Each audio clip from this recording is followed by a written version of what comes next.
so it's Esther here, and we're day 3 of the vlog, of which we're going to talk about the surgery that I had, surgery that I'm having on Thursday, and also why I chose to go private, because it seems to be such a hot topic.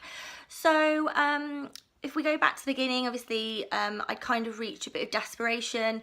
I was in absolute agony. I was starting to get blood in my stools. I was kind of at a pretty low point, and I was 2 years down the line with waiting for NHS. So my mum went and found 2 consultants. One was Mr. Pickersgill in Bristol, and one was Mr. Trehan in Ealand.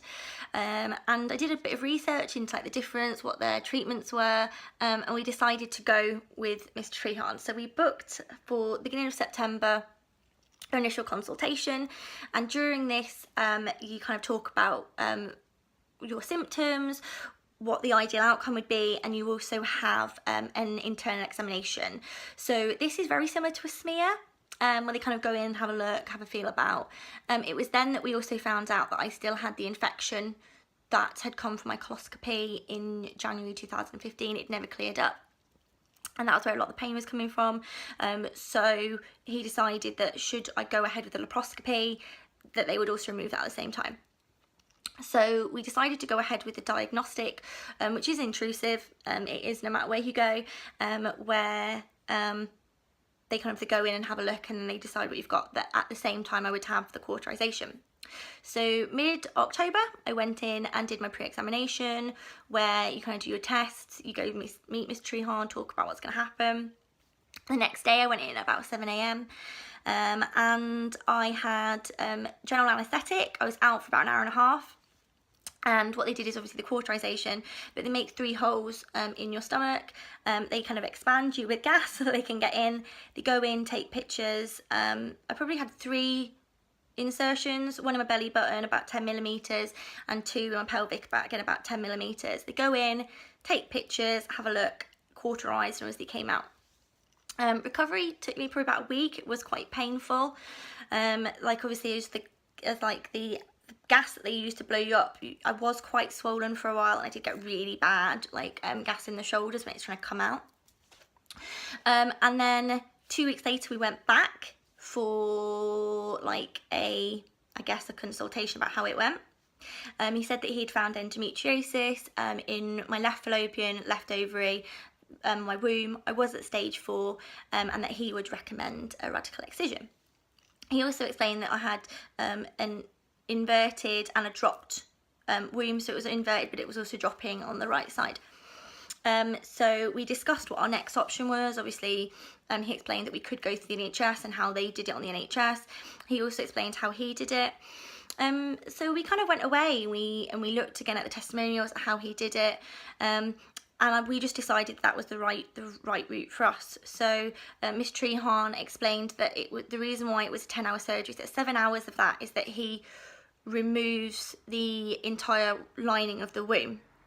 So what he does is he goes in and he cuts it all away, so that there is practically no, I've written it down somewhere, there is no chance of reoccurrence.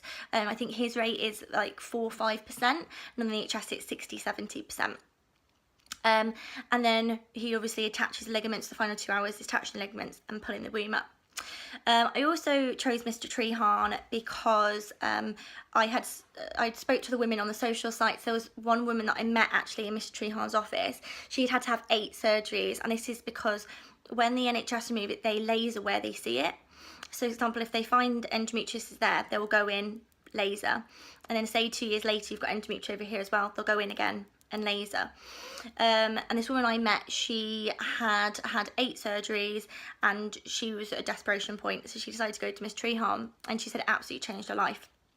As well as fertility, the rates were significantly more than the NHS, the quality of life, the recovery, and I just decided that actually it was really, I didn't want to go and wait any longer. I couldn't do it.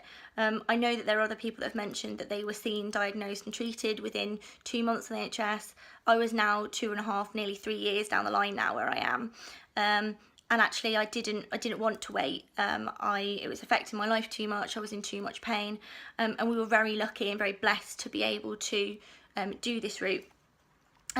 had I done it again, I would still go to Mr. Trehan, I would still do the same route. However, I would have probably have gone and looked at private medical insurance before diagnosis, because actually it needs to be pre-diagnosis that you've paid in. So I would suggest to look at where you work, have a look at your home insurance, have a look at medical insurance.